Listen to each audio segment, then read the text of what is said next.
To understand the single assignment system in federal court, you really have to begin with how the chambers are set up and who it is that occupies the chambers, because that's where where the big differences arise. The judges, as you know, are appointed under Article 3 of the federal Constitution, and they will stay in office for life as long as they are on good behavior. And they are supported. They're the stars of the system, but they have a big supporting staff. Every chambers has a secretary, usually 2 law clerks. A courtroom, the law clerks are recent graduates, usually from law schools, who graduated high in their class or have done a good job in law school. A courtroom deputy, who is a permanent assignment to that judge and knows exactly how he or she runs the courtroom, and who is in contact on a daily basis with the people who receive the files and receive the pleadings that you file with the court. And they are often supported as well by 1 or more externs who are students in law school, but who are given law school credit to work with the judge for a semester, the judge and his or her staff.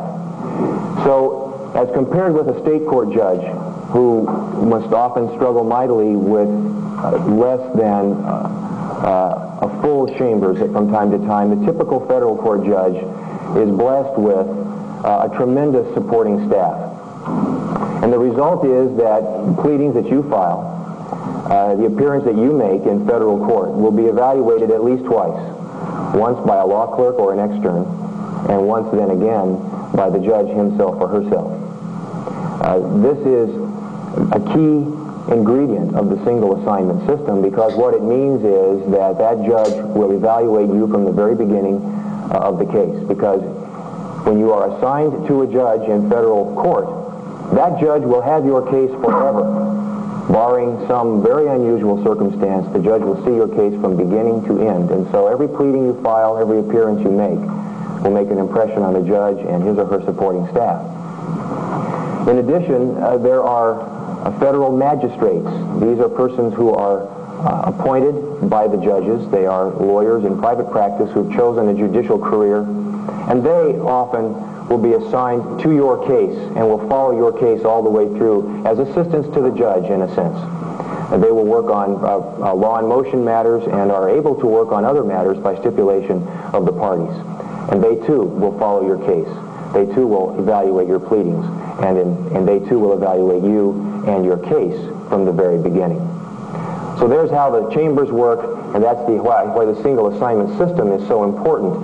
Even in those counties where the Trial Delay Reduction Act is in full force in state court, the state courts have yet to catch up with the federal courts in terms of fine-tuning the way this system works. There are a couple of other differences I want to touch on briefly, but before I do, let me turn to a few books, a few references you really need to have in view of the single assignment system. You want to perform well for these judges, law clerks, magistrates, and others. And the way to do that, obviously, is to have a copy of the Federal Rules of Civil Procedure and 28 United States Code, which is the statutory provision that governs much of what takes place in federal court. There are 2 other books that I think you really need to have in any library in order to practice in federal court well. One is the local rules of whatever district you're in, and I am referring now to the local rules of the Northern District of California. The copy I'm holding here is in a small blue cover. You should know that these rules were recently amended, effective 1988. And so if you're operating out of the old rules, you should write to the clerk of the court, and I will give you that address in a minute, and get a copy of the new rules. There are some changes, and we'll mention some of those changes tonight, but they have changed some of the practice in the local courts. In addition to that, there is a book that I'm now referring to, which is called the Northern District of California Courtroom Procedures Interview Project.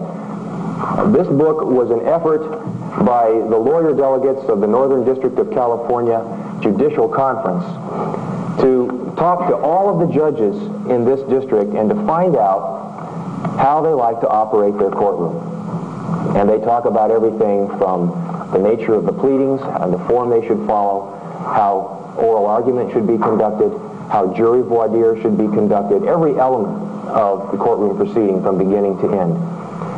Both the local rules and this interview project book are available at the following address. Let me give it to you. I'll give it to you twice so you can write it down. The Clerk of the United States District Court, 450 Golden Gate Avenue, Box 36060, San Francisco 94102. That's Clerk, U.S. District Court, 450 Golden Gate Avenue, Box 36060, San Francisco 94102. And I will have these up here during the break if anyone would like to come and take a look at them. I've talked about the single assignment. Let me spin through a couple of other fundamental elements of federal practice that we won't talk about as much tonight that I think are distinct from state practice and that I would think all of you would want to bear in mind. Discovery and pleading in federal practice can be easier than under state court practice. The federal system is one system. It is possible to take depositions, for example, out of state without going through a cumbersome commission process or some other process. In terms of pleadings, federal courts follow what's called notice pleading, which is in many cases less restrictive than code pleading, which we follow in state court. Certainly in terms of filing complaints, it's easier.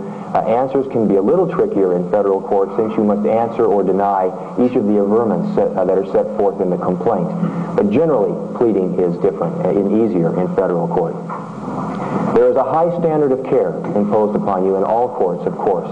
But the federal courts have a rule called Federal Rule of Civil Procedure 11, which says in essence that when you file a pleading in federal court, that you as the attorney verify that the pleading has merit in law, in fact, or that it represents a reasonable extension of the law. And you must be careful when you file a pleading, if you're extending the law, that you make clear to the judge that that is in essence what you are doing. This Rule 11 is the subject of a lot of judicial activism in some cases. Certainly a lot of appellate opinions have come down.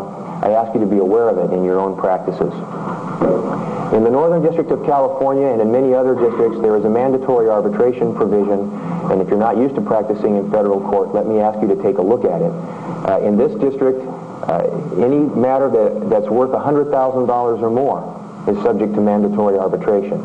In other words, a fairly significant piece of litigation could go to a mandatory arbitration process before it ever made its way into a jury trial situation. So be aware of that if you're in federal court. And finally, let me touch on the issue of juries. In federal civil practice, 6 jurors, plus as many alternates as the court may determine, will be the ones who decide your case. 6 jurors. That's not as many as you have in state court. And if you're the plaintiff or a party with a burden of proof, you must win all of the jurors, not just 3/4 of them. In federal court, you must win all of the jurors in order to prevail. Voir dire is done in federal court much more by the judges themselves. You will submit your jury voir dire questions well in advance. The judge will decide whether he or she is going to ask them and in what way and in what order, and the judge will decide whether he or she will supplement those jury voir dire questions. This is very different from the practice in some state courts. And finally, this is not something that many people think of, but consider it, the demographics of the jury that you may get. The federal district in the Northern District of California covers a wide variety of counties, and all federal districts do.